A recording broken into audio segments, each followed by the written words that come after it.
Gamers, gals, non-binary pals. Something I do want to talk about is actually regarding the ban list, but not in regards to like OMG they banned my Lacrima or OMG Snake Eye best deck, because it's actually not. Might not actually be that good, because one of the people who I am mildly acquainted with, Foxy Laloon, she has been fucking grinding this format. She's been grinding like every format, but this is like the one format where she's like actively just top of the leaderboard 24/7. She was actually like DB rated 1, like for day 1 with like 400 XP. Oh, Jesus Christ, how do you have that much time? But she hasn't been playing Snake Eye. She hasn't been playing like Labyrinth. She hasn't been playing like Magical Musketeer. She's been playing a lot of Yubel. It turns out Yubel didn't actually get that many hits. If you guys remember the ban list, it had Spirit Gates Limited, which, let's be fucking real, did absolutely nothing, as well as it had Lacrima. Well, I mean, Lacrima banned, sure. But this deck doesn't really care that much about Lacrima. Like, it's good. Yeah, like Lacrima's, you know, kind of nasty. Like, shout outs to one card Beatrice combo. This deck didn't even really play Lacrima that much. It was like mainly Aerial Eater as the main guy. Like, who could have foreseen that Foolish Burial is just like the greatest card of all time? Lacrima only really hits Fiendsmith in non-Fiend decks. Exactly. It's very, very good in like Snake Eye. But if you're playing a natural Fiend deck, you know, like Aerial Eater Turbo or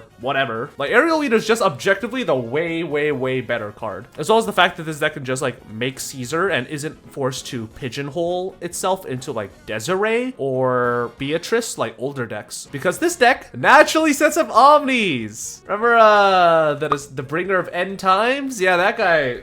He's still an asshole. Why does he destroy cards? Why does he negate and destroy? That's bullshit. They also have Yubel, they have Nightmare Pain, they have Blue Dog into SP, they have Phantom of Yubel, they have Azaroon, they have Silo Hat Rabbit. Like, sure, they may have lost Appaloosa to a mild degree, but it doesn't really matter. Yubel is one of the few decks this format that can stop Nibiru easily. Absolutely. Nibiru is probably the best hand trap right now because Snake Eye has literally 0 outs to it, as well as the fact, I'd be like, sure, Snake Eye could maybe play like some random dog shit or like just open the Fiendsmith line and just be better. But in regards to playing around Nibiru in 5 summons, it's like Tenpai, which barely fucking counts, and Yubel. Like, Yubel goes crazy. So this kind of does lead into the original thing that a lot of people had issues with the start of the format, where it was like, OMG, Snake Eye's the best deck. And while I do think it's probably the 2nd or 3rd best deck, because it really didn't lose that much. Like, Snake Eye is still a very playable deck. Like, they have Princess, they have Silo Hat, they have Desiree, and they have like this. But this board is way more susceptible to like hand traps in regards to like Nibiru or whatever. Half the people are like, OMG, this is fine. Like, it finally loses to like 1 card. We've done it. and the other one is, you know, the Snake Eye combo, you know what I mean? Like, you're not always gonna open Nibiru to stop this board. You're not always gonna open like Dark Ruler evenly to stop this board. Chance of drawing Ash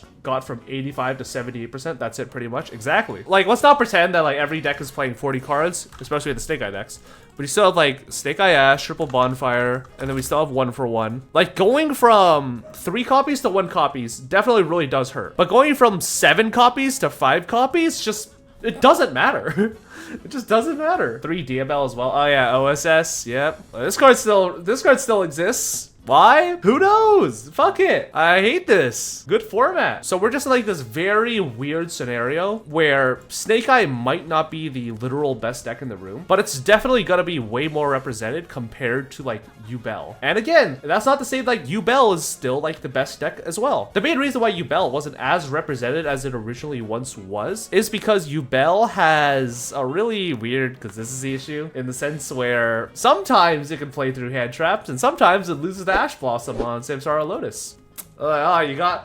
You got Samsara Lotus? Well, I did open Fiendsmith? Oh, you got me, bro. Unlucky. Snake Eye is still way more resilient to hand trap. Exactly. They still have like 500 extenders. They have Bonfire for Poplar. They have 1 for 1. They have Diabel Star. They have Wanted. They have like just opening the Fiendsmith. Like, that's like 15 to 20 extenders that are all just in-engine stuff. Like Yubel, it's like, wow, here's my hand. I bricked on Phantom of Yubel. Wahali, this Samsara Lotus will get Ash Blossomed. Like, Phantom of Yubel is a really good card, but if you have to hand loop yourself for 2 to make it, and your opponent opens like imper mash, like you're fucked, buddy. I don't know what to tell you. Additionally, Tenpai literally suffered 0 hits. I don't know what to really tell you. Like you say, like, oh, they lost Sangan summoning. No, they have terraforming. Remember set rotation? Remember this absolute piece of garbage card that only sees plays in the worst formats imaginable? Well, it turns out you can set rotation into this card. Way where there's a well. Haha. Nice fucking shitty meme, UA player. Like this is literally just Pot of Prosperity. Like you want to talk about how like Pot of Prosperity got limited? It's not even that limited in Tenpai. You can just fucking way there's a will. Who cares? Only 1 Sangan, so using set rotation to give yourself something else is bad, no? Yeah, like obviously you don't want to ever forcibly give yourself will there's a way, or you have like an extra terraforming search. You have like something that's at least kind of live, you know what I mean? This format's just so silly. We are in this very weird timeline where if you want to look at it from like the Konami perspective, here's like where we are right now. Like right now we had our ban list, and like the ban list is cool, it's swag, it like theoretically gives us sun time, but everyone's just kind of already given up on this format because 99% of this format has already been solved. People like are already figuring out that like, oh, Snake Eye's gonna be really good, Yubel's gonna be tied for, if not better,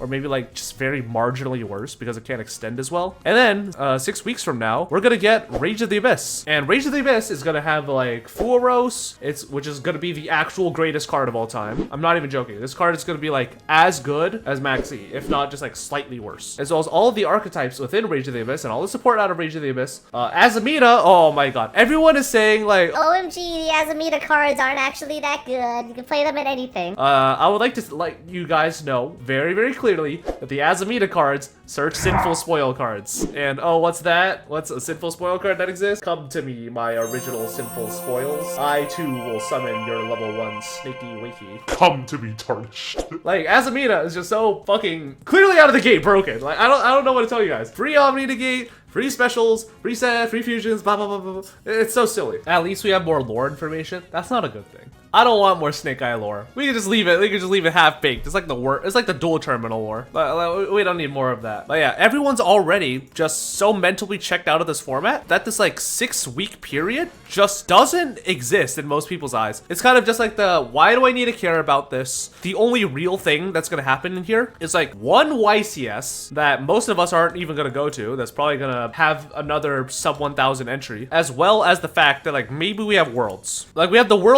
worlds, which, let's be fucking real, chat, might end up being another backroom scenario. I don't want to be that guy, but I have no faith in Konami and being able to make an exciting venue for Yu-Gi-Oh! I do not want to see folding tables again. I do not want to see a fucking office space. I want to see a fucking sick-ass esports stadium with like CLG and crypto sponsorships. But like Worlds format's gonna be like, you know, interesting. Like the Schmitterson is probably gonna bring like Paleo or Runic Whitewood, but the main thing is like Worlds is gonna be very boring to watch outside of like Worlds is like this weird issue where it's a very, very cool format because on one hand, you get to see a bunch of pro players play, you get to see a bunch of like people who are super good at the game and have probably labbed this format to like hell and back. But the downside of Worlds is that it is a format that just does not matter. You know what I mean? It's a format that's just, it's here for one event and nothing else. Worlds is just, here's your one thing and nothing else. Master Duel, here's like your world exclusive format and nothing else within this event will ever be replicated online. Because it's not like you could play with friends on 3v3 Yu-Gi-Oh! Master Duel Worlds. It's not like they're throwing out worldwide like Worlds Clash, kind of like how League does like ARAM clashes or something. It's just like, what's the point? It is inconsequential to the health of the game. Yippee! Also, Worlds is basically old man list, so it's still the same format with Appaloosa and Beatrice. They might update the Worlds list, but we're not 100% sure. Yeah, Rage of the Abyss is like what most people are looking forward to in large quotations. And let's be fucking real, I don't think people are gonna like Rage of the Abyss either. So people are just waiting for like a January ban list. And the fact that people are waiting for a ban list that's gonna come out in maybe 3 to 4 months, and we have to just tolerate this godforsaken format, like Phantom of Yubel at 3, and can't hand trap that deck, but like that deck also loses the hand traps, or you have to play like Snake Eye, which is like not 3 to 4 more months of this hell, as well as the fact that like it's just like, why? This shit is so lame. So much felt like it changed. People were like, Yubel is so good. Yeah, it's like, it's gonna be good for like 6 more weeks. It's gonna be the best deck for 6 more weeks, and then like it's just gonna get overshadowed again by like Azamina, because Snake Eyes has more extenders now. Or you play Alestrals and Edison. Edison, yes. Alestrals, no. But yeah, like the fact that most people are just deciding to play side events, are deciding to play Edison. One of my friends, Bryce, she is literally like, hey Stevie, I don't want to play Yu-Gi-Oh anymore. I'm going to sell all of my staples to play Edison. Do you want to buy them? I'm like, yeah, sure. I'll buy them, I guess. Like the fact that people are literally in that mindset, as well as the fact that people hate the current format. People are gonna hate the Worlds format, because Worlds format's gonna be its own isolated thing that's played for one event. By the way, the only thing that Worlds format does for the players is create quote-unquote good prizing. If you don't know what a World Celebration is, it is basically a local where specifically the winner of that local, which is played under the Worlds ban list, will win a Worlds envelope. If you don't remember, or because you're new to this game, these Worlds envelopes contain basically the equivalent of prize cards. And let's just say these Worlds envelopes go for a lot. The 2019 one sealed goes for a pretty nice chunk. It's pretty good. It's actually, when you look at that price point and you go on TCG Player, it's actually more expensive than fucking prize cards. Did you know that? It's more expensive than Glutonia. It's more expensive than, no, it's not more expensive than a lot of prize cards. More expensive than the super rare of Another Verse, it's only 500. More expensive than Giant Hand, which is 700. More expensive Duel Link Dragon. More expensive